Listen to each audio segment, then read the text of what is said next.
ہمارے اسلامی YouTube channel میان جی studio کو سبسکرائب کریں، ویڈیو کو لائک کریں اور اسلامی ویڈیو کو اپنے دوستوں کے ساتھ شیئر کریں۔ 3 تحریریں۔ اب صلی اللہ علیہ وسلم کی عمر 35 سال ہوئی تو مکہ میں زبردست سیلاب آیا۔ قریش نے سیلاب سے محفوظ رہنے کے لیے ایک بند بنا رکھا تھا، مگر یہ سیلاب اس قدر زبردست تھا کہ بند توڑ کر کعبے میں داخل ہو گیا۔ پانی کے زبردست ریلے اور پانی کے اندر جمع ہونے کی وجہ سے کعبے کی دیواروں میں شگاف پڑ گئے۔ اس سے پہلے ایک مرتبہ یہ دیواریں آگ لگ جانے کی وجہ سے کمزور ہو چکی تھیں، اور یہ واقعہ اس طرح ہوا تھا کہ ایک مرتبہ کوئی عورت کعبے کو دھونی دے رہی تھی کہ اس آگ میں سے ایک چنگاری اڑ کر کعبے کے پردوں تک پہنچ گئی۔ اس سے پردوں کو آگ لگ گئی اور دیواریں تک جل گئیں۔ اس طرح دیواریں بہت کمزور ہو گئی تھیں۔ یہی وجہ تھی کہ سیلاب نے ان کو کمزور دیواروں میں شگاف کر دیے۔ سیدنا ابراہیم علیہ السلام نے کعبے کی جو دیواریں اٹھائی تھیں وہ 9 گز اونچی تھیں، ان پر چھت نہیں تھی۔ لوگ کعبے کے لیے نذرانے وغیرہ لاتے تھے، یہ نذرانے کپڑے اور خوشبوئیں وغیرہ ہوتی تھیں۔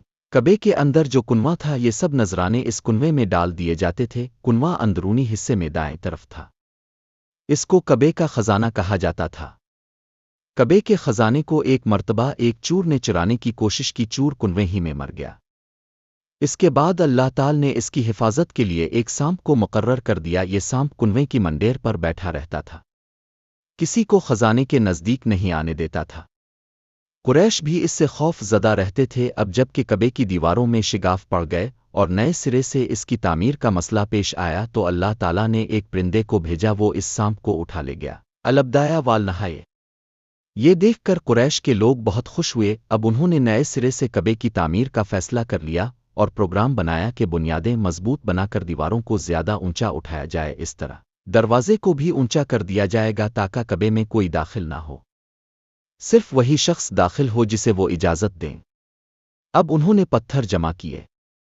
ہر قبیلہ اپنے حصے کے پتھر الگ جمع کر رہا تھا۔ چندہ بھی جمع کیا گیا۔ چندے میں انہوں نے پاک کمائی دی، ناپاک کمائی نہیں دی۔ مثلاً طوائفوں کی آمدنی، سود کی کمائی، دوسروں کا مال غصب کر کے حاصل کی گئی دولت چندے میں نہیں دی، اور پاک کمائی انہوں نے بلاوجہ نہیں دی تھی۔ ایک خاص واقعہ پیش آیا تھا جس سے وہ اس نتیجے پر پہنچے تھے کہ اس کام میں صرف پاک کمائی لگائی جائے گی۔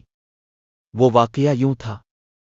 ایک قریشی سردار ابو وہب عمرو بن عابد نے جب یہ کام شروع کرنے کے لیے ایک پتھر اٹھایا تو پتھر اس کے ہاتھ سے نکل کر پھر اسی جگہ پہنچ گیا جہاں سے اسے اٹھایا گیا تھا۔ اس پر قریشی حیران و پریشان ہوئے۔ آخر خود وہب کھڑا ہوا اور بولا، اے گروہ قرش، کعبے کی بنیادوں میں سوائے پاک مال کے کوئی دوسرا مال شامل مت کرنا۔ بیت اللہ کی تعمیر میں کسی بدکار عورت کی کمائی، سود کی کمائی یا زبردستی حاصل کی گئی دولت ہرگز شامل نہ کرنا۔ یہ وہب نبی کریم صلی اللہ علیہ وسلم کے والد حضرت عبداللہ کا ماموں تھا اور اپنی قوم میں ایک شریف آدمی تھا۔ جب قریش کے لوگ خانہ کعبہ کی تعمیر کے لیے پتھر ڈھو رہے تھے تو ان کے ساتھ نبی کریم بھی پتھر ڈھونے میں شریک تھے۔ اب پتھر اپنی گردن پر رکھ کر لا رہے تھے۔ تعمیر شروع کرنے سے پہلے قریش کے لوگوں نے خوف محسوس کیا کہ دیواریں گرانے سے کہیں ان پر کو مصیبت نہ نازل ہو جائے۔ آخر ایک سردار ولید بن مغیرہ نے کہا، کعبہ کی دیواریں گرانے سے تمہارا ارادہ اصلاح اور مرمت کا ہے یا اس کو خراب کرنے کا؟ جواب میں لوگوں نے کہا، ظاہر ہے ہم تو مرمت اور اصلاح چاہتے ہیں۔ یہ سن کر ولید نے کہا، تب پھر سمجھ لو اللہ تعالیٰ اصلاح کرنے والوں کو برباد نہیں کرتا۔ پھر ولید ہی نے گرانے کے کام کی ابتدا کی، لیکن اس نے بھی صرف ایک حصہ ہی گرایا تاکہ معلوم ہو جائے کہ ان پر کو تباہی تو نہیں آتی۔ جب وہ رات خیریت سے گزر گئی تب دوسرے دن سب لوگ اس کے ساتھ شریک ہو گئے اور پوری عمارت گرا دی، یہاں تک کہ اس کی بنیاد تک پہنچ گئے۔ یہ بنیاد ابراہیم علیہ السلام کے ہاتھ کی رکھی ہوئی تھی۔ حضرت ابراہیم علیہ السلام نے بنیادوں میں سبز رنگ کے پتھر رکھے تھے۔ یہ پتھر اونٹ کے کوہان کی طرح کے تھے اور ایک دوسرے سے جڑے ہوئے تھے۔ ان لوگوں کے لیے ان کو توڑنا بہت مشکل کام ثابت ہوا۔ دائیں کونے کے نیچے سے قریش کو ایک تحریر ملی۔ وہ تحریر سریانی زبان میں لکھی ہوئی تھی، انہیں سریانی زبان نہیں آتی تھی۔ آخر ایک یہودی کو تلاش کر کے لایا گیا، اس نے وہ تحریر پڑھ کر انہیں سنائی۔ تحریر یہ تھی، میں اللہ ہوں مکوا کا مالک، جس کو میں نے اس دن پیدا کیا، جس دن میں نے آسمانوں اور زمین کو پیدا کیا، جس دن میں نے سورج اور چاند بنائے، میں نے اس کو یعنی مکہ کو 7 فرشتوں کے ذریعہ گھیر دیا ہے۔ اس کی عظمت اس وقت تک ختم نہیں ہوگی جب تک کہ اس کے دونوں طرف پہاڑ موجود ہیں۔ ان پہاڑوں سے مراد ایک تو ابو قیس پہاڑ ہے جو کہ صفا پہاڑی کے سامنے ہے، اور دوسرا قاؤقاؤن پہاڑ ہے جو مکہ کے قریب ہے اور جس کا رخ ابو قیس پہاڑ کی طرف ہے، اور یہ شہر اپنے باشندوں کے لیے پانی اور دودھ کے لحاظ سے بہت بابرکت اور نفع والا ہے۔ یہ پہلی تحریر تھی۔ دوسری مقام ابراہیم سے ملی۔ اس میں لکھا تھا، مکہ اللہ تعالیٰ کا محترم اور معظم شہر ہے۔ اس کا رزق 3 راستوں سے اس میں آتا ہے۔ یہاں 3 راستوں سے مراد قریش کے 3 تجارتی راستے ہیں۔ ان راستوں سے قافلے آتے جاتے تھے۔ تیسری تحریر اس سے کچھ فاصلے سے ملی۔ اس میں لکھا تھا، جو بھلائی بوئے گا لوگ اس پر رشک کریں گے، یعنی اس جیسا بننے کی کوشش کریں گے، اور جو شخص رسوائی بوئے گا وہ رسوائی اور ندامت پائے گا۔ تم برائیاں کر کے بھلائی کی آس لگاتے ہو، یہ ایسا ہی ہے جیسے کیکر یعنی کانٹے دار درخت میں کوئی انگور تلاش کرے۔ یہ تحریر کعبے کے اندر پتھر پر کھدی ہوئی ملی۔ کعبے کی تعمیر کے سلسلے میں قریش کو پتھروں کے علاوہ لکڑی کی بھی ضرورت تھی۔ چھت اور دیواروں میں لکڑی کی ضرورت تھی۔ لکڑی کا مسئلہ اس طرح حل ہوا کہ ایک جہاز عرب کے ساحل سے آ کر ٹکرا گیا۔ آج اس مقام کو جدہ کا ساحل کہا جاتا ہے۔ پہلے یہ مکہ کا ساحل کہلاتا تھا، اس لیے کہ مکہ کا قریب ترین ساحل یہی تھا۔ ساحل سے ٹکرا کر جہاز ٹوٹ گیا۔ وہ جہاز کسی رومی تاجر کا تھا۔ اس جہاز میں شاروم کے لیے سنگ مرمر، لکڑی اور لوہے کا سامان لے جایا جا رہا تھا۔ قریش کو اس جہاز کے بارے میں پتہ چلا تو یہ لوگ وہاں پہنچے اور ان لوگوں سے لکڑی خرید لی۔ اس طرح چھت کی تعمیر میں اس لکڑی کو استعمال کیا گیا۔ آخر خانہ کعبہ کی تعمیر کا کام حجر اسود تک پہنچ گیا۔ اب یہاں ایک نیا مسئلہ پیدا ہو گیا۔ سوال یہ پیدا ہوا کہ حجر اسود کون اٹھا کر اس کی جگہ پر رکھے گا؟ ہر قبیلہ یہ فضیلت خود حاصل کرنا چاہتا تھا۔ یہ جھگڑا اس حد تک بڑھا کہ مرنے مارنے تک نوبت آ گئی۔ لوگ ایک دوسرے کو قتل کرنے پر تل گئے۔ قبیلہ عبدالدار نے تو قبیلہ عدی کے ساتھ مل کر ایک برتن میں خون بھرا اور اس میں اپنے ہاتھ ڈبو کر کہا، حجر اسود ہم رکھیں گے۔ اسی طرح دوسرے قبیلے بھی اڑ گئے۔ تلواریں نیاموہے سے نکل آئیں۔ 3 تحریریں۔ اب صلی اللہ علیہ وسلم کی عمر 35 سال ہوئی تو مکہ میں زبردست سیلاب آیا۔ قریش نے سیلاب سے محفوظ رہنے کے لیے ایک بند بنا رکھا تھا، مگر یہ سیلاب اس قدر زبردست تھا کہ بند توڑ کر کعبے میں داخل ہو گیا۔ پانی کے زبردست ریلے اور پانی کے اندر جمع ہونے کی وجہ سے کعبے کی دیواروں میں شگاف پڑ گئے۔ اس سے پہلے ایک مرتبہ یہ دیواریں آگ لگ جانے کی وجہ سے کمزور ہو چکی تھیں، اور یہ واقعہ اس طرح ہوا تھا کہ ایک مرتبہ کوئی عورت کعبے کو دھونی دے رہی تھی کہ اس آگ میں سے ایک چنگاری اڑ کر کعبے کے پردوں تک پہنچ گئی۔ اس سے پردوں کو آگ لگ گئی اور دیواریں تک جل گئیں۔ اس طرح دیواریں بہت کمزور ہو گئی تھیں۔ یہی وجہ تھی کہ سیلاب نے ان کو کمزور دیواروں میں شگاف کر دیے۔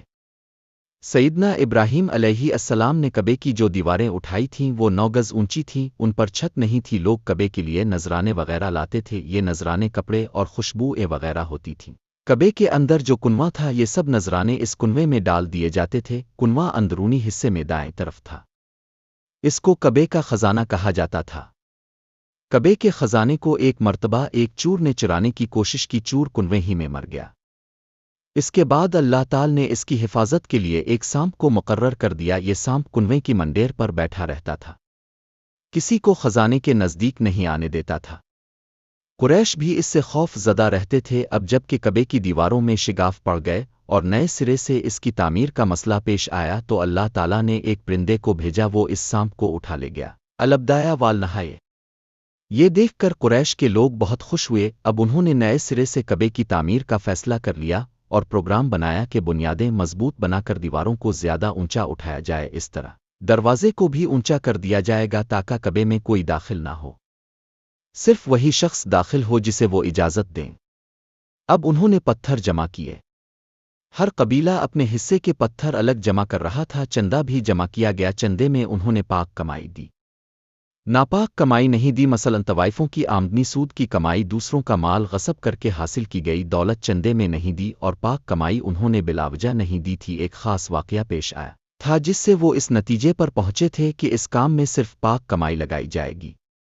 وہ واقعہ یوں تھا، ایک قریشی سردار ابو وہب عمرو بن عابد نے جب یہ کام شروع کرنے کے لیے ایک پتھر اٹھایا تو پتھر اس کے ہاتھ سے نکل کر پھر اسی جگہ پہنچ گیا جہاں سے اسے اٹھایا گیا تھا۔ اس پر قریشی حیران وپریشان ہوئے، آخر خود وہب کھڑا ہوا اور بولا، اے گرون کرش، کعبے کی بنیادوں میں سوائے پاک مال کے کوئی دوسرا مال شامل مت کرنا۔